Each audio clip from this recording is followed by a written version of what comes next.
In this video, I'm going to be comparing the Nike Zoom Fly 6 against its closest rivals.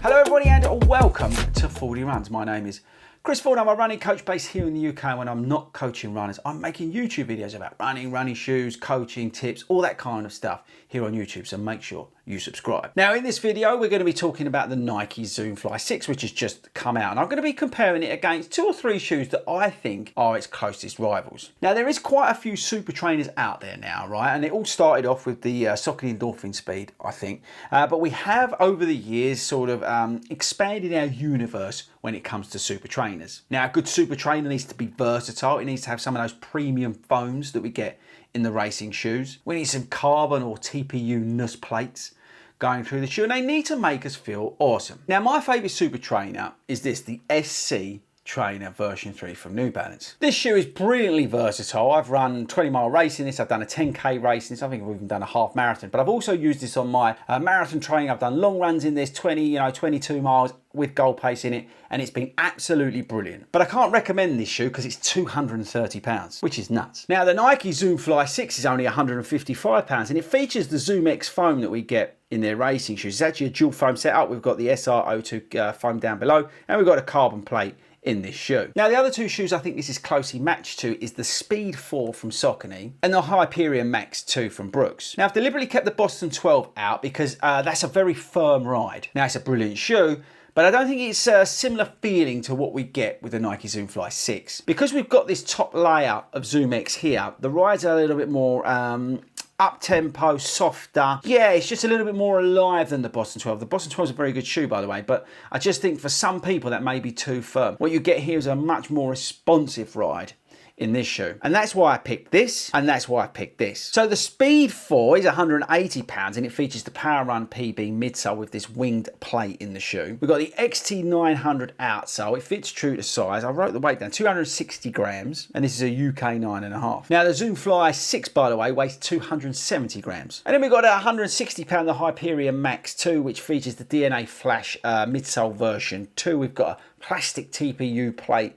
also in this shoe, and this weighs just under 280 grams. All these shoes are UK 9.5. So in terms of ride, this sits as the firmest out of them, but probably the most stable. You've got extremely wide platform. It fits lovely and it's got probably the best upper out of the three. It's definitely got the best laces out of the three, but the overall fit and comfort of this shoe is amazing. I love running long in this shoe. It is so versatile that you can literally do all your workouts in it. In Yorkshire recently at the marathon, I saw a lot of people running the marathon in this shoe, which is quite impressive. Then we've got the king of versatility, the Speed 4, the OG, with the Power Run PB midsole, which is responsive. It is fast feeling. It's not overly soft, but it is so peppy. It's, I don't know, it just really makes you feel awesome. You can really get after it in this shoe. And again, you can go long in it, you can do all your workouts in it, and you can race in it. And that's key, versatility. And then we've got the Zoom Fly 6. Again, like I said, it's a much more softer feeling foam than probably the other two, but because you've got the SR02 on the bottom, it sort of balances out the ride quite nicely. The outsole does a cracking job on this shoe, and the plate's not too aggressive. In fact, both of all three shoes don't have aggressive plates, which is important. Again, super trainer, not super shoe. Now out of these three, this shoe sits in the middle. This is much more of a softer feeling, but it's quite narrow in the heel, so it's a little bit unstable, but not like massively unstable. The Speed 4 has probably got the most responsive ride out of these three shoes, but the Hyperion Max 2 is the most stable and probably the most comfortable to do some of those longer workouts in. Now in terms of what I'd recommend to you, I'd probably go with the Speed 4. I think it's the most versatile out of these three shoes. You can literally do everything in this shoe.